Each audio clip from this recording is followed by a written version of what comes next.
Hello, my merry band of OSATers, and welcome to this, the 31st episode of the Sockmatician podcast entitled Launching the Strandalong.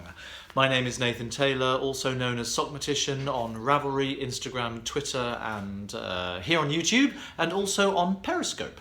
I've only done one Periscope broadcast so far, but I hope to do some more very, very soon. So you know what to do. You can like and subscribe here on YouTube. You can head over to Ravelry and join the group there. There's some interesting conversations happening in the group on Ravelry at the moment. Some knitting rants, which are anything that's causing you problems with knitting. You can get in there and sort of rant to your heart's content, and people who understand the problem will console and comfort you. It's been a busy couple of weeks, as always. I shall give a brief roundup of what I've been doing in a moment, but I just want to say how excited I am about launching the Strandalong. I cannot tell you how excited I am about it. It's going to be amazing. The preparation thread. Oh, do you know what? I'll talk about all that later. Let's. Oh, Aloysius is a little bit drunk, I think. Have you been on the sauce again? He does love a dark rum and coke, I tell you. A cap and coke, as they say over in the States, I happen to know. So, how have you been? The days are getting a little bit darker in the evenings and a little bit cooler. We've had some lovely weather this week, some last minute bits of sun, and it's now... Well, it's 6:30, so it is getting a little bit dull outside. I've got the electric lights on, as you can see, and today is the 30th, I believe. Yes, it's the 30th of September, and the Strandalong begins tomorrow. I'm very, very excited. I think I may have mentioned that already. So I have been busy with various bits and pieces, but one of the main things that happened recently was last Saturday night. It was my mother's 70th birthday party. That's quite a milestone birthday. She's not 70 yet. She's not, in fact, 70 until the 22nd of October. But the reason why she chose to have her party, it's a stupid long story, really. However, I'll try and keep it as brief and succinct as I possibly can. My cousin, who is her nephew, he was planning to get married the weekend before my mum's actual birthday date. And obviously, big family dues. She was going to have a lot of the same people invited as Anthony would have had to his wedding. And she felt that, birthdays come and go, but weddings are a one-off thing. Hopefully, for most people. And not that I'm casting aspersions on Anthony's relationship to his lovely wife, not at all. I'm talking in a wider sense. Don't write in. And so she felt that she would defer her wedding and take it a month or so earlier. Now, fairly soon after she changed all the dates and then booked the venue and started getting everything sorted earlier this year, it transpired that Anthony's wife-to-be was pregnant, and was pregnant with twins, and were due sort of earlier than their wedding date. So they decided to postpone the wedding and cancel that because they thought with the expense of two new babies, they wouldn't be getting married anytime soon. So it turned out my mum's date would have been free after all, but it was too late by then. So all things go, all full steam ahead, and it was getting ready for last Saturday. Now, she did such a brilliant job of organising everything. There was a caricaturist, which was a lot of fun, who sat in a corner and did people's caricatures with a little easel, and a lot of people had lots of fun with that. My cousin Linda owns a sweet shop and had provided loads of jars of sweets so that people could pick in. There was a fantastic catered buffet with hot food and cold food. There was lasagnas and chili con carne, as well as your standard party fare of vol au vents and sausages on sticks and all. It was just so quintessentially English family party held at the British Legion Club in Market Drayton. Could not have been more perfect.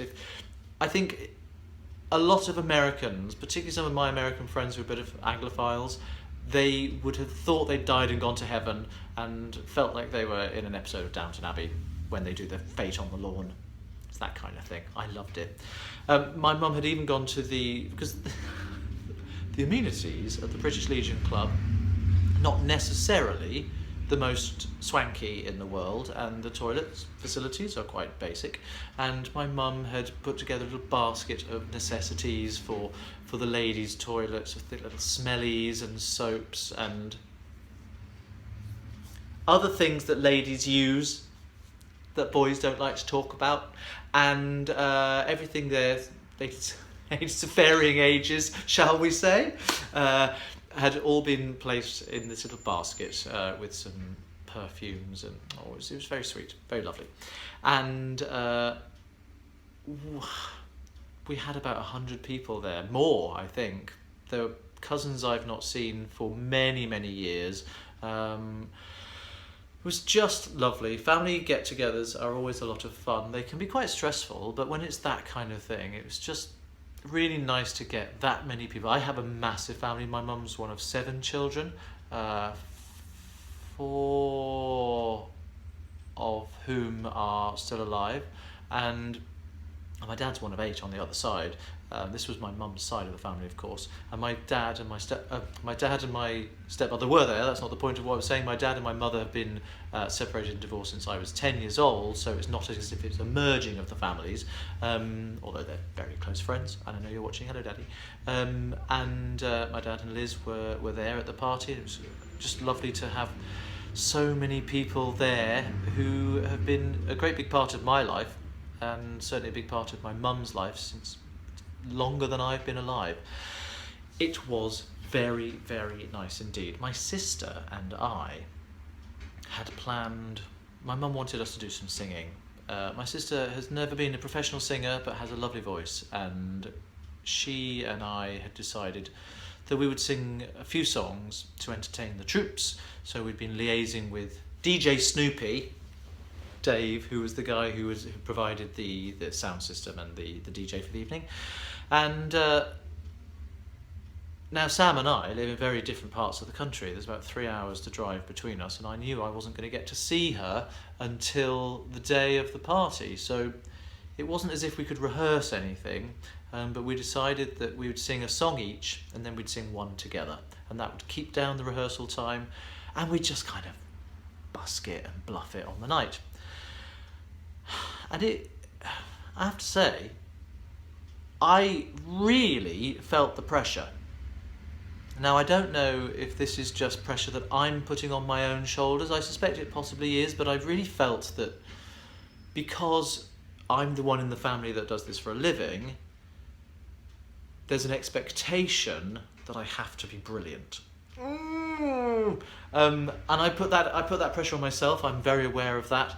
But I also know that people who in my family who might not have heard me sing for a few years and maybe haven't come to see the shows that I've done might not have any idea of what I'm going to be like, and it would be terribly, terribly embarrassing if I were rubbish. So 3 days before the party, I got a throat infection. Oh God, it was just such tragic timing, and I woke up, I was like, oh no, it hurts to swallow, oh no. Actually only 2 days before, and the day before the party I was supposed to be working, so I went sick from work because I thought, you know what, I really need to rest this. I wasn't incapable of doing my job, but my job is sitting on the telephones and talking to people in a noisy atmosphere. So I thought that wasn't going to be the best way to keep my voice in fine nick for the performance in front of the family. Do you know, I've sung in front of, every night I'll sing on a West End stage in front of 2,000 people that I don't know. I've played Frankenfurter in 3,000-seater stadiums across Europe and not batted an eyelid. Sing for my family, and it's terrifying. It went all right. I'm pleased to say it went all right. Sam and I had a few little glitches with ours. There was some timing issues at the beginning because we couldn't really hear the track and didn't know when to come in properly, so we had to kind of interrupt each other to get back on track. We were singing Anything You Can Do, I Can Do Better from Annie Get Your Gun, and there's always been, well, there's not actually any sibling rivalry between me and my sister. We've always sung together very well, but I introduced it as if we'd been rivals all of our lives, and this was the perfect song to demonstrate that. When in fact, Sam and I, as kids, used to sing together all the time. We've never really sung together in shows and things, but we have done a lot of. There were family parties where we had to sing as children, but also as just when the two of us were at home, we'd put on the Phantom of the Opera soundtrack and sing together and play all the parts, and because we're brother and sister, our voices have a very similar tone. Obviously, I have a male voice, I'm a baritone, and my sister's she can be a bit of a belter, but she's got high soprano as well, and there's a similar quality to our voices, which has meant we've always blended together very nicely, and well, I think so anyway. And it's been a very, very long time since we've had a chance to perform together. Decades, I would suggest, possibly more than 2 decades, and it was just really, really lovely. As I say, we didn't have any rehearsals at all. We sort of talked through it once. I tripped over a few lyrics, we messed up some timings, but it just didn't matter. It was so lovely to get a chance to sing together, and that was our finale. The song that she sang, an Eva Cassidy song, beautifully, and I then sang. These were not floor fillers, let me tell you. Anything You Can Do was great. Eva Cassidy was a sort of very slow ballad, beautiful song, and then I decided, I know it's not sort of exactly party fodder, but then I decided that I was going to sing The Prayer from Les Mis. Now, if you've not been in Les Mis, you may not know which song The Prayer is. Most people call it Bring Him Home. There's this thing when you're in a show that songs get nicknames and they get called things that are not necessarily on the album, so you don't necessarily know what they're called. But it's known to me as The Prayer. It's an incredibly difficult song. It's incredibly rangy. It's incredibly slow. Takes a lot of breath control. And in a vulnerable situation, it's a very, very technically very, very difficult song to sing, so I don't know what I was thinking. Now, I've agonised about this. I really, really have.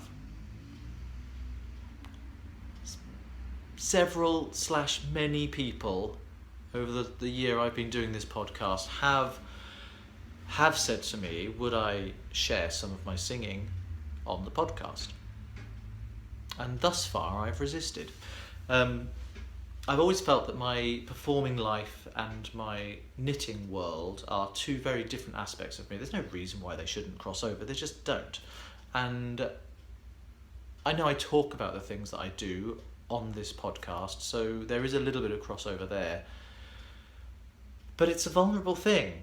It really is, sharing something like this. I was incredibly pleased when I saw a couple of months ago that Katie Lavelli from the Inside Number 23 podcast, she shared a song. She recorded herself singing one of the songs from Waitress, the Sarah Bareilles Broadway show, and it was charming, and she did it brilliantly, and I know a lot of people enjoyed hearing that, so I have decided I am going to put in a little snippet of Sam and me doing Anything You Can Do, and then the recording of me singing Bring Him Home.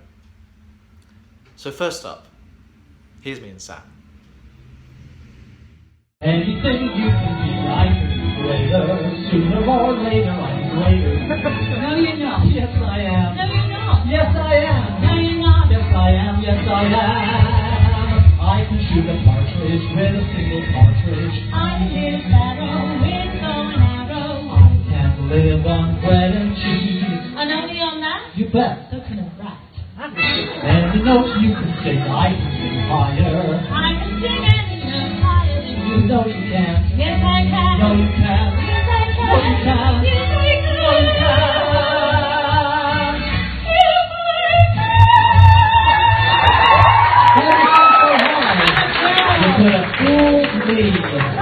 knows she can play, but I can no longer. I know that he knows longer than you. No, you can't. Yes, I can. No, you can't. Yes, I can. No, you can't. Yes, I can.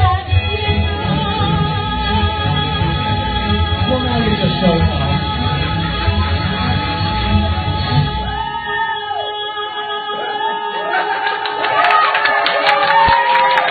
Yes, you can. How do you hold that note so long? You got me there. Any note you can say, I can say faster. I can say anything faster than you. No, you can't. No, you can't. No, you can't.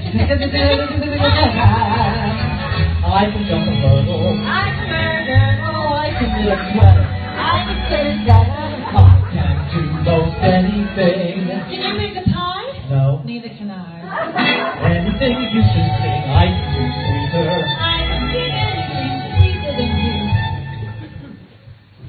No, you can't. Yes, I can. No, you can't. Yes, I can. No, you can't. No, you Yes, I can't. can. No, you can't. Yes, I can. No,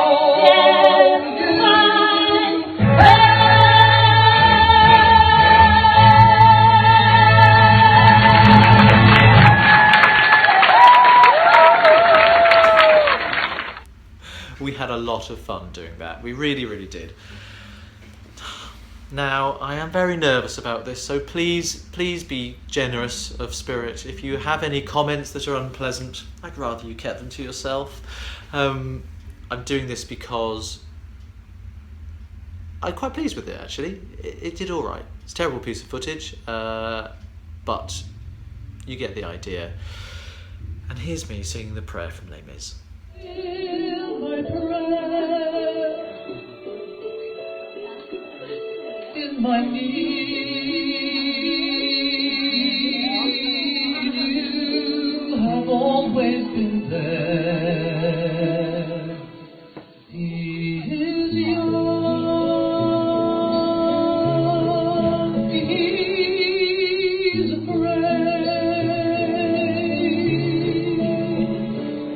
Let him rest, heaven's land.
was very gratified when it went down well in the house. You get the gist from watching those, what sort of party it was. It was very relaxed, it was very casual, and there you go. That's a little bit of me singing for those of you who may not have heard it before. Moving on. Right, that kind of brings us up to date. I don't have a great deal else that I can say. I've been knitting furiously and designing stuff and trying to get everything together for the Strandalong. And I want to just sort of crack on now and plough straight into the community section. So we've got some questions that have been asked in the... Oh, I've got too many pages open, apologies for this. Some questions that have been asked in the Ravelry group. I have a dedicated podcast questions thread. It's getting much, much darker, isn't it? I don't know if the light's actually going to last through to be able to show you anything. I'll have to hurry up. So on my Ravelry group, there is a thread called Podcast Questions. I love it when people ask questions. It gives me something to talk about. Not that I ever need much encouragement to sit and blether on, but it's nice to have something of a focus. And I was asked, this is from Sam Ash Williams 94, who is from... Where are you from, Sam? You're from Panama City in Florida. Ooh. I have a movie musical question for you. I haven't been able to see any plays or musicals on stage yet. Well, they're all out there for you. Just take the plunge. You will love it. So I've been feeding that want with musicals or movies with lots of music in movie form. I'm looking for some recommendations for new to me movies, so what are your favourites? The ones I watch a lot right now are Nightmare Before Christmas, my favourite all-time movie, she says, and The Corpse Bride, The Blues Brothers, and Sweeney Todd. Well, that's quite an eclectic range, you know, to go from the Danny Elfman stuff to Stephen Sondheim to the old classics in Blues Brothers. You've got quite a rounded taste in music, I would suggest.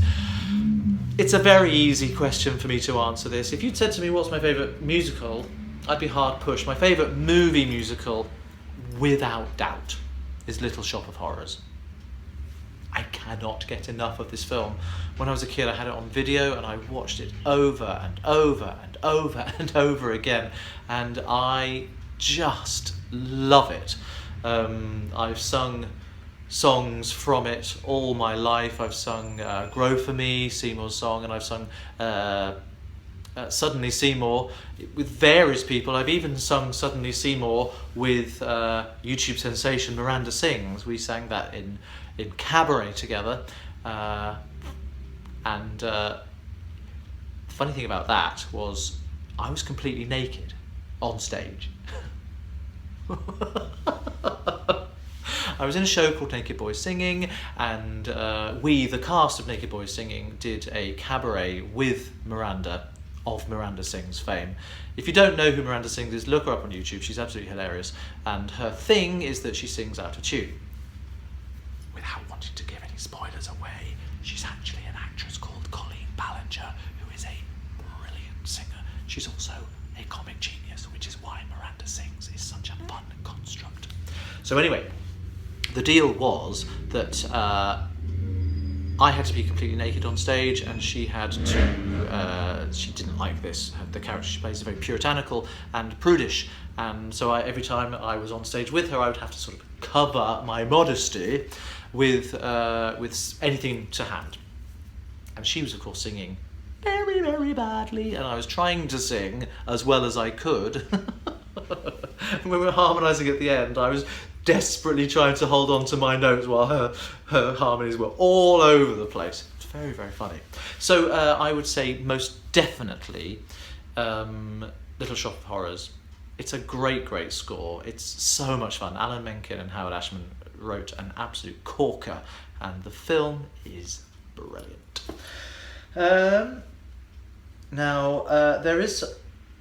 There's a post in the question forum from Xena of Little Yellow Uke fame, and I'm not going to answer it today. I'm going to save it for next time, if you don't mind, Xena, because I haven't had a chance yet to do the research into it. It's to do with something that was said on someone else's podcast. If you want to check it out, do. I'm not going to put it on here yet, because I want to do the research into what was said on that other podcast so that I can respond from a position of knowledge. It's nothing bad. I'm sure it's nothing bad. But I just want to make sure that I know of that of which I speak. And Sweetheart77, who is Kathleen from St. Louis in Missouri. I shall be driving through St. Louis next. We've talked about this before. When do you get in most of your knitting time? She says. I saw your Instagram post that you were knitting between calls at work. Naughty, yes I was. I've also mentioned I knit on the train. Where else? If I knit while watching TV, what shows or movies have you been enjoying these days?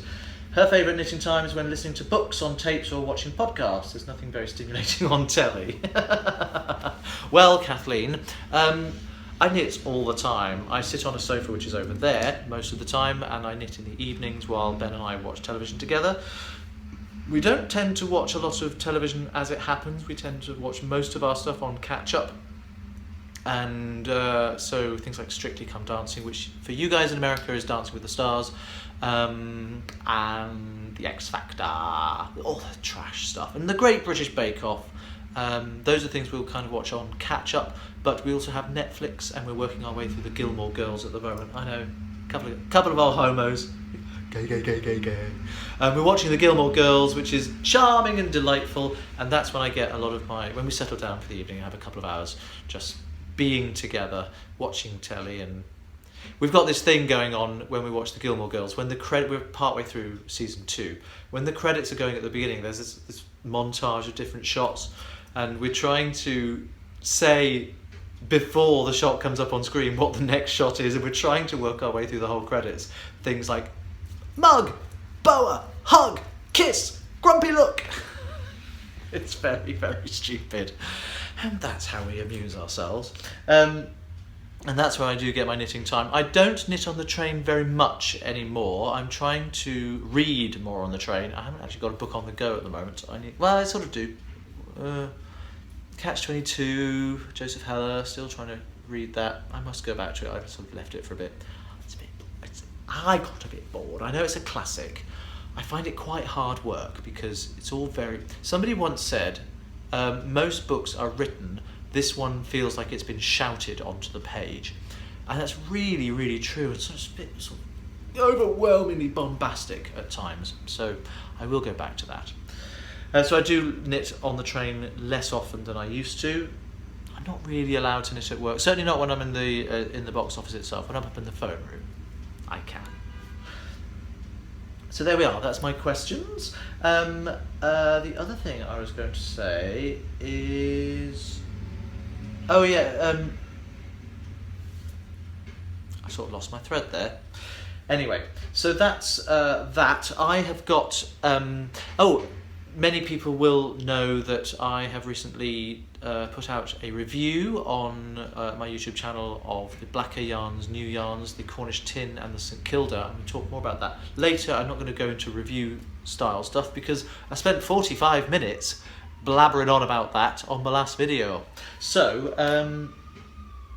I want to just throw a big shout out to all the podcasts I've been watching recently and enjoying. Obviously Katie Lavelli, obviously Dan and Kay, Bakery Bears and Inside Number 22. Inside Number 23, sorry Katie, I don't know where that came from. And I've also been enjoying John Glenn, of course, Bearded Shield. It's nice to hear that he's sort of getting better, and I'm putting out new tutorials as well. This is becoming a real bit of random ramble, and I don't mean it to be. The new tutorial that is already up online is how to work a Vickle braid. A Vickle braid is a little horizontal lateral, sometimes called a lateral braid, sometimes called an Estonian braid. It's not the Latvian braid which you see around the base of mittens, which is often two colour, but the work done with stranding. It's actually a knit stitch turned the other way, so it's worked in one way. I've come up with a way of joining it in the round, which is a little bit different from the way most people do. I've certainly not seen any videos of it being done this way, and all the videos out there that are showing a Vickle braid being joined in the round, for me it's not seamless enough. It's not enough of a 100% seamless join. So I've done it my way because I'm because I'm arrogant like that. Just because I'm a bit of a perfectionist, and I really wanted to make sure that it just needs to look perfect. I mean, that's all there is to it. It just needs to look perfect.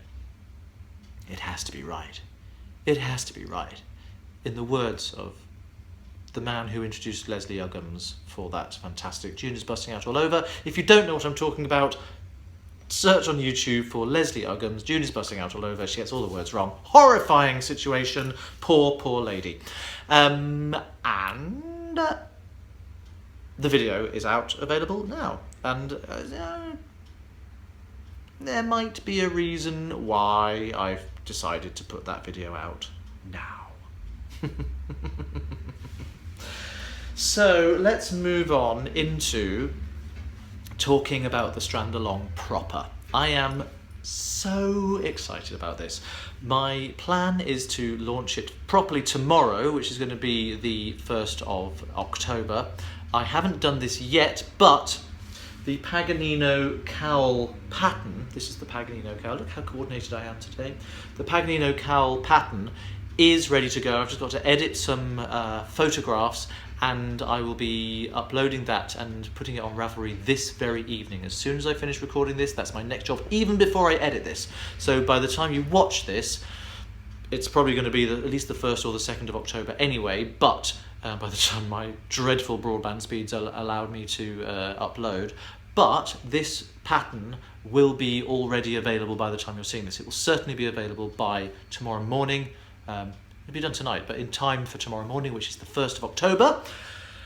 So, the Strandalong, the Sal, is going to be running through October and possibly a little bit beyond. I haven't quite decided yet. I'll be guided by the will of the group, see how we get on as we chat to each other and see how people's projects are progressing.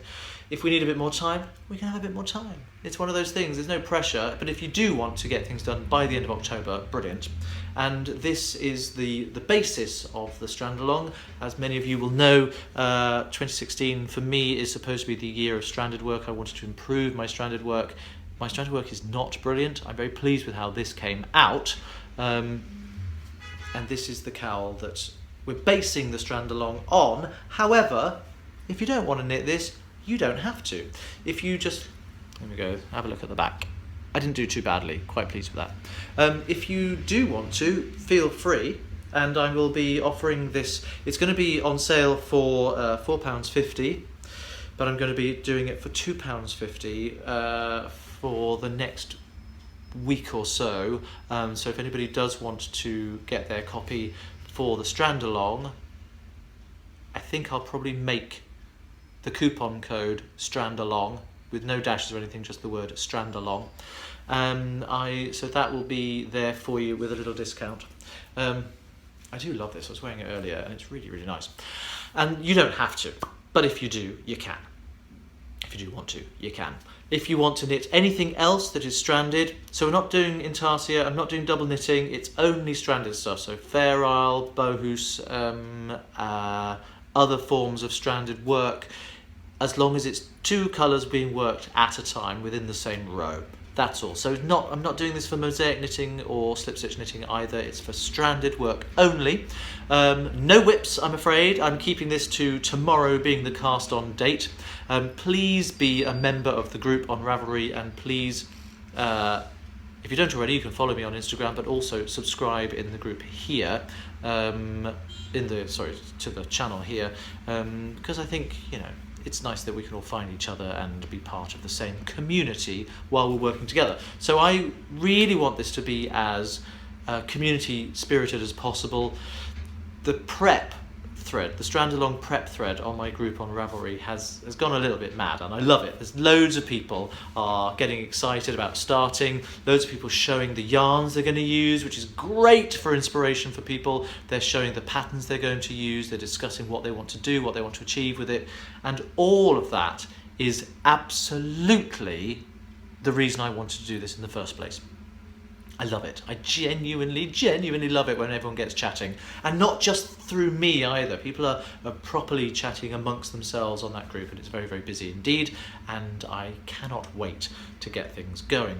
By by the time tomorrow rolls around, there will also be a Strandalong whips thread, so people can post progress pictures, people can post their cast on pictures. Why don't we all do that? If you're going to take part, post your cast on pictures in the Strandalong whips thread so that we can all see how you've started and how you've got on. What else do I want to say about that? I know that Katie is hosting a colourwork cowl throughout October as well, and she has said that she's very, very happy for people to double, triple, quadruple dip, as am I. So if you are already if planning something for hers and you haven't started it yet, then you can do that and dip into mine. But if you are doing something for mine, you can dip into hers. If you've already started something for Katie's, because I think she's allowing whips, then you won't be able to double dip. It's only for things started on the 1st of October. I'm saying this round and round in circles. There will be prizes. One of the prizes, I'm going to blur the boundaries of the sections here. One of the prizes is the yarn that was sent to me so that as a thank you for doing the review for Blacker Yarns, and it's this gorgeous skein of Cornish Tin 2, their 11th birthday blend. It's 4-ply, it comes in a DK as well, it's 4-ply. The colours, because I've got no light, it's almost completely dark outside now, I'm going to struggle with showing colours true to form. This is a kind of deep aubergine, dusky purple, very different style of purple from this, but it is purple. Kind of looks a bit brown on here, it's not. It's a really lovely sort of dusky aubergine. That's the best way I can describe it. And it is called Ding Dong Purple. Ding Dong is one of the mines. You know this if you watch the other one. It's 70% wool, 10% mohair, and 20% alpaca. And it is woolen spun. You get about 350 meters for 100 grams, and that's what's in here. Does dye lot number? There's no dye lot number on it. Maybe there is. Maybe all that string of information on the label doesn't matter. But it's going to be really good for stranded yarn, I think, because it's quite a grippy, rugged yarn. And I think for anything for colour work, it'll hang on to itself really quickly and won't want to unravel anything. So that is going to be prize number 1. There will be other prizes as well, including some gifts of patterns that I've designed, and there'll be other things as well which I haven't quite. That's going to evolve as the Strandalong works its way through the month of October. What else is there to say about it? When we decide to end it, we'll have an FO's thread also on the group, and anyone who wants to enter can put their FOs there.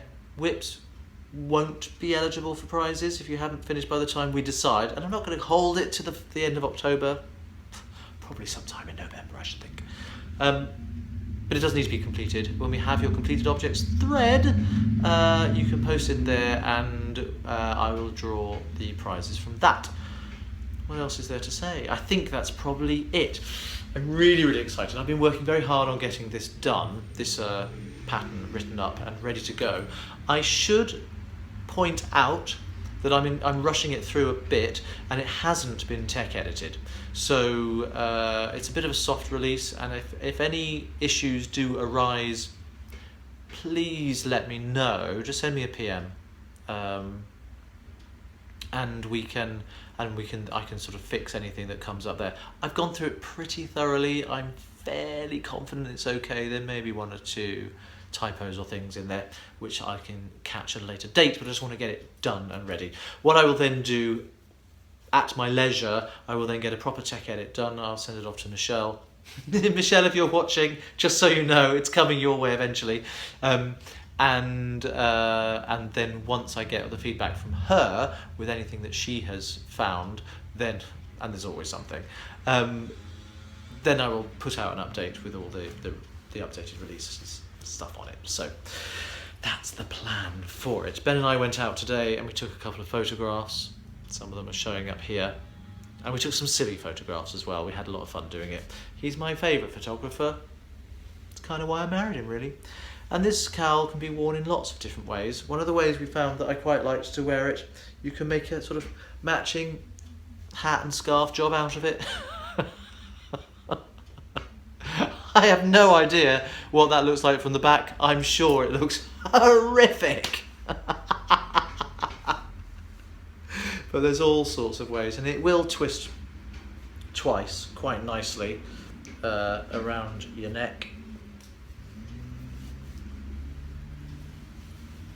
So it can be worn as a nice snugly fitting neck cowl as well. I'm very, very happy with it. It's also it's quite a easy to navigate repeat on the pattern. It's only 36 stitches across, so you can add repeats or you can subtract repeats if you didn't want a long cowl like this, if you wanted a much shorter one to only go around your neck once, or if you want a longer one to keep on wrapping, then you can do that and easily just add the multiples of 36 stitches or subtract them. I'm so sorry, I clicked my thumb. Talking of that, I've been to the gym this week. I haven't been to the gym in a very long time. Probably 3 months. I know, shocking, isn't it? And I have to say, I am in agony. Just here, I was doing some lifting, bicep curls. Lifting here is really bad. All the way across here, doing some chest work, and oh gosh. And when I go to the gym, I spend quite a lot of time, maybe about 20 minutes or so, 25 minutes, stretching. Just working through my whole body, moving everything, and doing a lot of leg stretches. I can't do the splits, that's not the point. But I've been suffering from sciatica, and not to a debilitating degree, but to a level where it starts to get a bit whingy. And then I get a bit whingy. And I think it's because I've not been stretching. So I've been really working. We've been 3 times this week, which is out of nowhere. I've been really working hard on stretching, but I think I may have overstretched a bit. I'm not as flexible as I used to be. So, sorry, Aloysius. There we go. He's cross with me. I shouldn't have done that. Showing off again, Taylor. Well, that's what people come to expect from this podcast, I think. So that is the Strandalong. I do have some stash enhancement to share with you. One you've already seen. This one, talked about that already. I also had a little sample of the St Kilda lace weight. I've shown these already, so I've seen these colour charts, so I've got some of that. Only enough to make a little swatch with, and I've done that, and that's going to be my FOs, because I'm calling them FOs because I want FOs to show you. I've just remembered there's something I need to go and get. When I get to that point, I'll dash off and get it. And the other stash acquisition, stash enhancement, was this. Now, you may have seen on my Instagram thread these 2 balls of yarn. These are the Air Valley DK from West Yorkshire Spinners, and I've got it in black and I've got it in orange, and this is, I think it's 230 meters per 100 grams. It's DK weight, 252 yards, 75% wool. It doesn't specify what, and 25% nylon. It says, you can wash it at 40 degrees. I don't think I will. And it's 100 grams, West Yorkshire Spinners. And clearly, these are amazing Halloween colours. And I'm doing something suitably Halloweeny with them. You can see there's quite a lot already gone from both of these. This is not how they arrived. They were much plumper and fatter than that, because I'm already midway into my Halloween project, and I will show you that in the whips section. So, my other last little bit of stash enhancement. Now, this is something I've wanted for a very long time, and I finally thought I'm going to get off my backside and I'm going to find it, track it down. I love the picture on here so much. This is the manly art of knitting, and look at that cowboy sitting on his horse knitting something with long straight needles. How fabulous. This book was first published in 1972. It's by David Fugner. And this is not an original copy. This is a 2-year-old reprint. It's just got such great imagery in it. Come on, let's make a fist with a knitting needle. It's a bit tongue-in-cheek, I suspect. And I have to say, it's just the basics of knitting. This would be really, really great for somebody who'd never done any knitting before. There wasn't anything in it, didn't take me very long to read it, there wasn't anything in it that I felt I could actually learn from until you get to the projects in the back. Things that you can make. You can make a nice blanket for your horse, and this is knitted on a length of garden hose. Manly knits, I tell you. And then a rope hammock here. Can you see that? That is knitted on shovel handles. Love it. Now that you've knitted something for everyone else, it's time to knit something for yourself. Using shovel handles or pool cues as needles, anything with a diameter of 1 1/4 to 1 1/2 inches, cast on 17 stitches using 1/4 inch manila rope. Just brilliant. I'm not going to tell you the rest of it because it's clearly a paid for pattern. It's 17 stitches and just keep knitting. I might have to do it. I might actually have to get myself some rope. And you can also knit yourself a dog blanket for man's best friend. The manly art of knitting. I just knew I had to have this on my bookshelf, and I'm really, really glad to own it. It's a lovely little curio.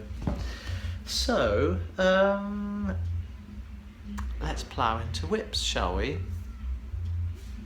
There's not a great deal to report on my Il Barato scarf. It has got a little bit longer. This is what it looks like. Gosh, the colours look very dull in this light. I'm so sorry, Larissa. They are much more vibrant and much brighter in real life. And this is how it's coming along so far. And there's the flip side of it. So you can see, clearly it's double knitting, for those of you who may not have seen it before. This is the last pattern that I've worked through. I have now finished that and got the colour for the next one. And on the reverse, it looks like that. I mean, it's still gorgeous and adorable. I haven't had a great deal of time spending on it.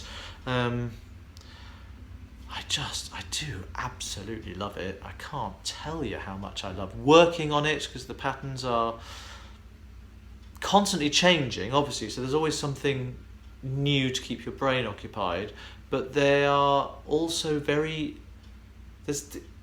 easily memorable repeats, easily memorizable repeats for all the patterns. So you can just glance at the chart and go, well, it's 3 of that, 2 of that, 1 of that, 2 of that, 3 of that. Okay, so there's a logical progression to most of the patterns on there, and it makes it a really, really fun, relaxing knit. I've hardly made any mistakes at all colour-wise and had to go back.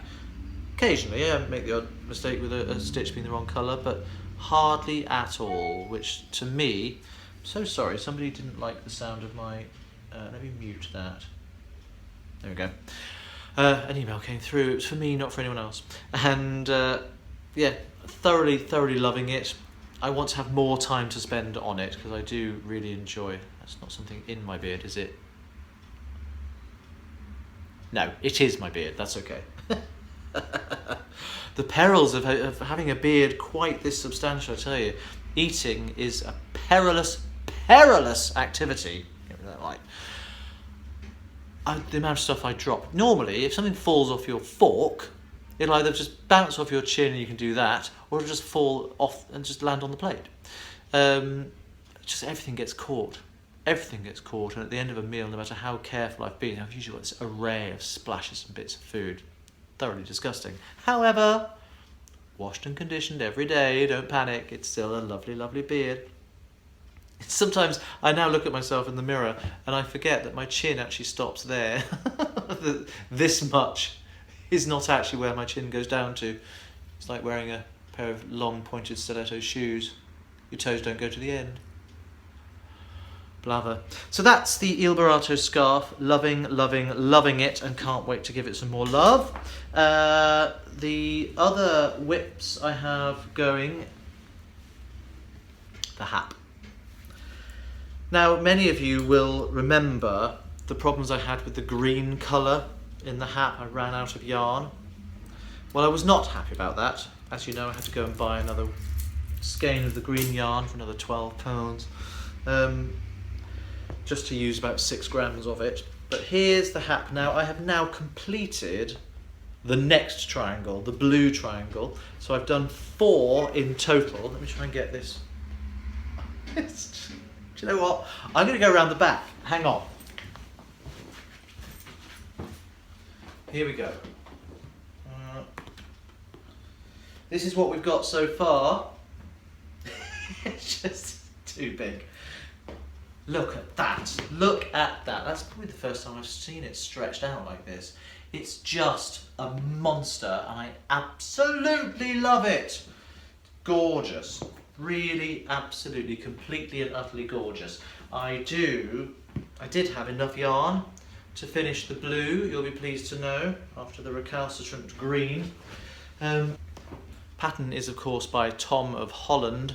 This is the Hexa Hap from the Book of Haps by Kate Davis and Jen Arnold Culliford. And there will be 2 more triangles. What do you think?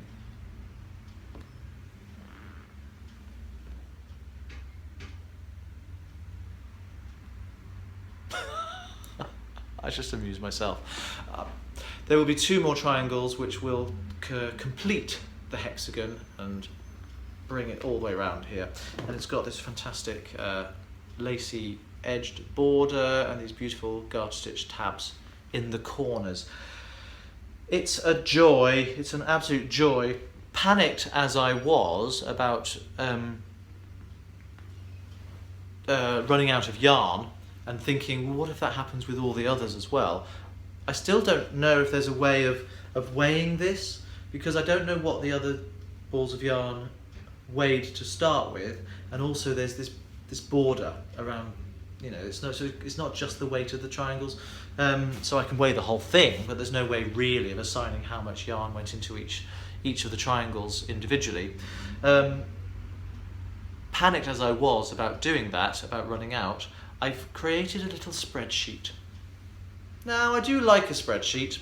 I've recently got a bit to grips with the formulas on numbers. I'm a Mac user. And because of the regular progression of this, one row has the first row has the total number of stitches, the next row has 1 fewer than that, and the next one has 1 fewer than that, and that's how it gets shorter and shorter and becomes the triangle.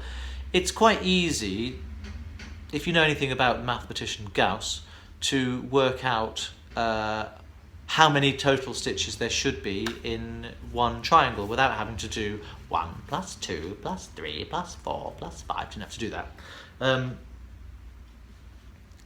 The formula, for anybody who's interested, is the total number of stitches along the longest side squared plus itself again. So if the number is n squared plus n divided by 2.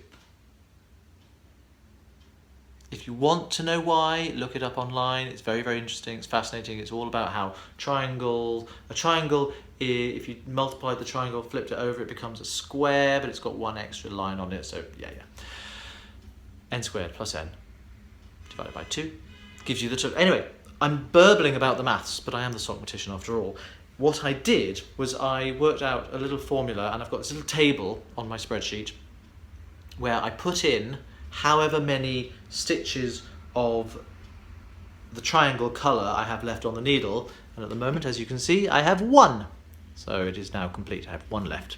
These stitches are on the needle, but they're not the triangle colour. So if I had, for example, 10 stitches of the blue, I could put in 10 on there, and it would tell me as a percentage, would tell me in figures how many stitches I've worked in that triangle, how many are left to work, and then give me a percentage of what is left to do of that triangle. Now this was very useful and gave me some peace of mind, because I was thinking, well, assuming I've got 100, assuming I started with 100 grams of the blue, it may have been a bit more, in which case that's profit. But if assuming I'd started with 100 grams of the blue, I could then find out how much yarn I would need to complete the triangle. So if because it's not like a square, you can't just say, well, 10 rows out of 100 is 1/10. The triangle gets smaller, difficult. So I was able to say, this is really rambling, I'm not putting this very well. I've had quite a long day, I've been concentrating a lot, I've been to the gym, I'm knackered. Bear with me. So, assuming that, for example, that when it said I had 20% of the triangle left to work, assuming I had at least 20 grams left of yarn, then I should have enough. Because if I had more than 20 grams, then I could assume that the ball wouldn't have weighed any less than 100 grams. So, do you see where this is going? So therefore, anything else is profit, and if it were 100, as long as I had 20 grams or more left, then I'm coming in under the target. As it turned out, I was kind of chasing it by 2 grams all the way down. I thought, it's going to be close, it's going to be close, it's going to be really, really close. And it was close. And have I got the blue ball? Yeah, I got that much left. Not too bad. Not too bad at all. So I think this ball was probably a couple of grams more than 100, because that's more than 2 grams there. So I was doing okay. It's going to get all tangled up now. So what's next with the hat, I hear you ask? Well, clearly I've got to work on getting the next triangle going along this line here, and the next colour is this one, this beautiful, beautiful grey, which is going to work very nicely next to that blue. And then the final colour will be this one, which is not the same, you see? And it will work its way round from the blue back to the beige very nicely indeed, kind of completing a circle. I didn't want them to be sort of too stripy, I wanted it to kind of, the colours to blend very nicely, so it's a bit like a colour wheel going on, and I'm very, very happy with how that's coming across. So that is going to be gorgeous. Really good telly knitting. Interesting enough so it's not boring, and simple enough so it's not taxing. Great. Tom, thank you. It's great. I love it. Right, now the other whip. Halloween is coming up. As we know, I'm going to rush this one out because I wanted to make the most of this. It's a quick and simple knit, so I don't think people will mind. I decided I'm going to make a hat. Now the hat is going to be a pumpkin. I know this is a ridiculous design. Believe me, I know it's ridiculous. Now I've made a prototype, which I will show you, but this is not by any means what the finished hat's going to look like. It's on the same design, but it's going to be, I'm making quite a few changes. The joy is there's so much yarn in those balls that I used less than half for the first hat, so rather than rip it all out, I'm using it as my template and I'm changing what I'm doing. So I love this. I really, really love this. It's so stupid. Shall I just put it on? Shall I? I can show you. I haven't woven in any edges, I haven't done any blocking or anything, it's just off the needles, but it's so silly.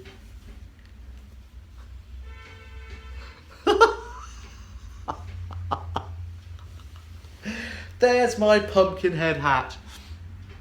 It's not finished. These stripes are too thick at the moment. I'm going to be treating them to make them cinch in. But here he is. I'm going to bring his mouth down a little bit lower. There's a stalk on top which you can't really see, which is too long. I am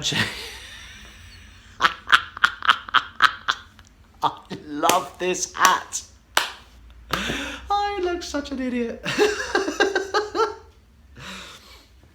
So, here it is. Here's the joy that is the hat. What I've done, I've treated one of the stripes, one of the ridges on the back, the way I want to work it. So it's very, very structural. And you see how much it's very 3D. But but I haven't done the others yet, so these are still looking too wide. This one is looking nice and slender all the way up. That's another story. I'm not going to show you how I do that. If you can see on the, can't really see, but on the stalk there's a bit of twisting to, a bit of cabling to make a twist. Hello. And here's his little face. Isn't he cute? He is adorable. So, I don't really know what to say about this. The interesting thing that I'm using on this hat is ladderback jacquard. Ladderback jacquard, sometimes known as laddered jacquard, is a method of doing stranding that breaks the rules of stranding. If you've got more than 5 stitches in a row, you're going to end up with long floats, which will catch on everything, pull, get snagged, hideous. So, ladderback jacquard is a way. It comes from machine knitting. So the machine knitting process has been kind of brought into the hand knitting world, and it's really quite simple. It's very effective as well, and because it's a bit like double knitting. In fact, it's very like double knitting, very closely related. And let me show you what the inside looks like. If you're not familiar with the technique, it's very, very odd indeed. It's going to be hard to get much light on this, but because of course it's black. But can you see this layer of fabric, this web of fabric, is created on the inside, and all of the floats are caught in these long lines of knit stitches that run up and down the columns of the stitches. They're not joining it to the front, and the joy of that is often, I have found, I don't like catching floats. On this, I didn't catch any. There's nothing longer than 5 stitches wide anyway, but I don't like it because you can always see it on the front. It always shows through no matter how careful you are. I know blocking helps a lot, and I know there are people out there who probably go, well, you can never see mine.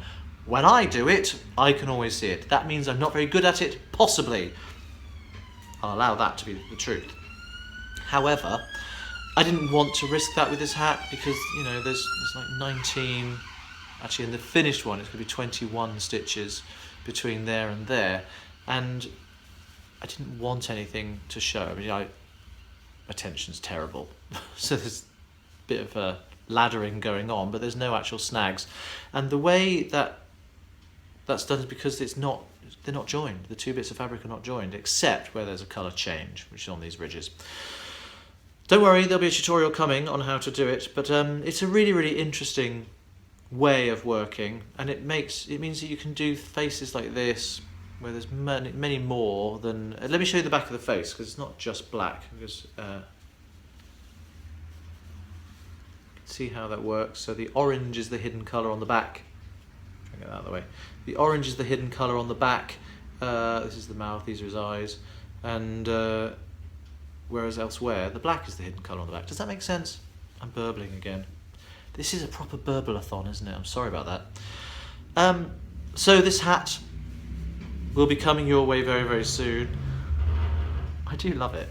This webbing in the inside is quite structural, and it does give the hat a really lovely pumpkin-like poof. So even when he's on my head, you can see it doesn't just sit snugly. I've tried to make it sort of large enough so it's a bit like a tam. That was sort of the plan. There we go, you can see a bit better there. I totally love it. I'm doing a different cast on in the actual one. This is, I did a tubular cast on. Don't like it. I love the tubular cast on, don't get me wrong. Didn't work for this. Going into the corrugated ribbing, all very good. Anyway, that aside, I have cast on, so it's not really this is not an FO, this is a whip because it's still part of the process of designing the other one. So here's how I've got on so far with Mark II. As you can see, this one the ridges don't go down into the cuff, but in this one they do. And again, they'll be cinched in, so they'll be much, much thinner, but they'll add to the overall structure of the shape of the hat. And I've done the ribbing, and I'm just about to start working on his mouth next. The next row contains the bottom of his mouth, and here on the inside, you can see it's quite an interesting effect, isn't it? And here again you can see the ladders working up the inside, creating that inner web. And what I love about it, because it is a Halloween themed hat, it does look, for all the world, like a spider's web. That's just a happy accident. So this is going to be called the All Hallows hat, and he'll be coming to a Ravelry store near you very, very soon. So I will wear this. I absolutely will wear this, and I probably won't just wear it at Halloween either.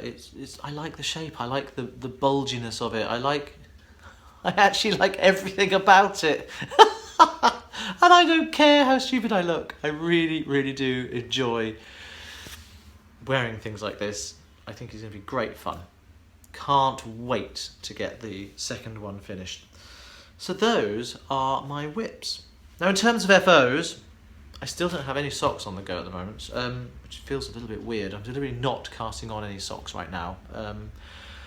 But in terms of FOs, here they are. Here's my little swatches. This is cheating, yes, I'm very well aware of that. This is the swatch that I made for the testing of the Cornish Tin 2. I forget what colourway this came in. You can check out by looking at the review I did of the yarns. And this is the swatch I made of the St Kilda lace. Very nice little stitch pattern there. I just got it from a stitch book that I have. That'd make a nice shawl on its own. Very, very stretchy, very, very nice. Hello. Yeah, lovely. FOs, done.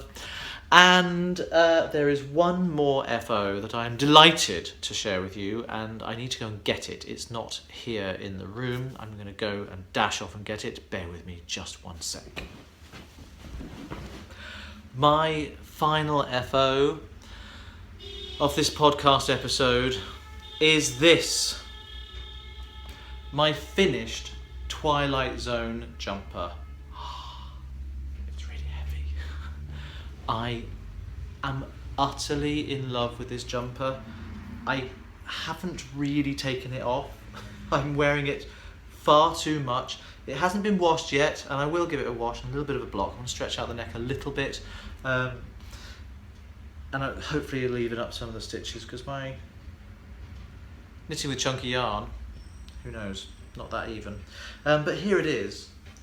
It's huge, it's warm, it's thick, it's knitted in the Drops Andes super bulky weight yarn, and I could not be more pleased with it. Let me show you, hello, what it looks like on. I'm very happy with the fit. I'm very happy with everything about it. A couple of things I want to do just to get everything finished. As I say, I want to give it a bit of a wash and a bit of a block. But, oh my lordy, look, I've made a jumper. With this beard you can't really see what's going on at the neck, but it's got this fantastic rolled turtleneck which has the green detailing here. The cuffs show some of the 3 rows of the green worked in and then stitched around the cuff as well. And the same is true. Oh, it's been folded up. There you go. Same is true around the hem at the bottom. So it looks like this on. It's a really, really lovely fit. It's the perfect length. I just, oh, goodness me, I can't tell you how much I love it. This was designed, of course, by Dario, who is Rosso Cardinale on Ravelry, and he's done a brilliant job. It's such a lovely innovation to have these little sort of pops of colour at the edges, and it's a raglan. It's top down, so cast on around here. I cast it on, not cast it on. I know that sounded like I don't know how to speak my own language. Cast on here, knitted the tube, and then started doing the increases for the raglan around the yoke, of course, on the back as well. and then divided for the arms, knitted the body, knitted the sleeves. Done. It's a very, very simple construction, and it's comfortable, it's snuggly, it's cozy. The only thing that I'm going to change from what you see now is because of the shape of my neck. Can you see already this is riding up, and after a little bit of wearing it sort of ends up a bit like that, which I don't like. So I'm going to tack it down. I'm going to make sure that I just sort of invisibly tack on the inside. I'm going to make sure this is one piece. I never need it to be able to flop up and down. It doesn't matter. So I'm just going to tack that down, and that will hold itself nicely there. And I love it! So thank you, Dario, for this fantastic design. As you'll be aware if you watched the last episode, I changed all the maths. The jumper that I was making just wasn't coming out in the right shape for me, for this frame, this body. So I sort of took back the body into the yoke, and I changed the maths. So I've worked out how many rows I needed to do and what decreases I needed to do, and my decreases pretty much invisible. Can't really see anything there. I'm very happy with how it picked up under the arms. No discernible holes going on there. It's just, I haven't had to sew any extra stitches in. Everything about it. It's my first garment. Please forgive me for being quite so crowy about it and so smug. I'm so proud of it. I've never knitted anything to fit before. But socks, obviously, hats, they stretch. And I've knitted a tank top, sweater vest as you call it in the States. Of course it has no sleeves, and I sort of made it up as I went along, and it fits me well enough. It's kind of a bit funny. It goes a bit skinny over the neck. It's more, doesn't really sort of have the shoulder length width to it that I wanted. Whereas this is everything I would want a jumper to be, and I do wear it quite a lot. I sit and I wear this beautiful jumper, and I don't know how it will wear, if you see what I mean. It weighs a lot. There's a kilogram of yarn in this jumper. I actually haven't weighed the whole thing, but there is almost a kilogram I used in it. The only thing that I'm not pleased with, really, as in like I can certainly live with it, is where I've knitted the green into here. So it was just held double with the grey. It puckers a little bit. You can't see that, it's completely off camera. It puckers a little bit and leaves sort of this furrow, and then the rib sort of bulges out over the top. Can you see that there? As the rib starts, it kind of bulges.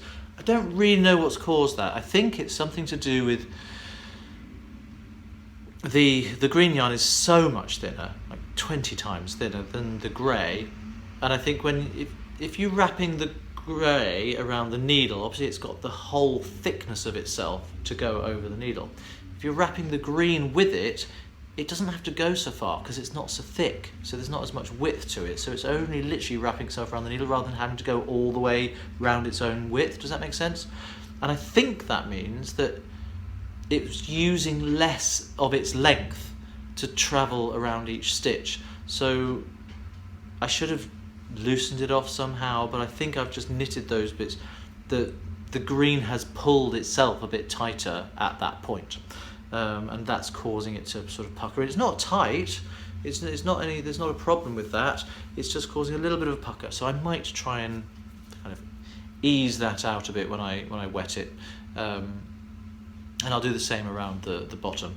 But I'm really happy with the green stitching around here. Dario specifies not to be too tidy with it, and just to make it look scruffy and tatty, which is brilliant. I know I look a bit like Captain Birdseye. I know I do, and I don't mind that. This is going to be the coziest, most lovely jumper to wear when it gets very, very cold outside. I wore it on Tuesday night to the local pub for our knitting night. We go to the Bull in Highgate. I haven't been for ages, haven't seen people there for a couple of months. because I've been working late on Tuesdays quite a lot. And I walked in wearing this jumper, all proud. Within 30 seconds, I've got to take it off. It's really hot in the pub and I started to sweat. So this is my major FO. The Twilight Zone jumper by Dario Tubiana.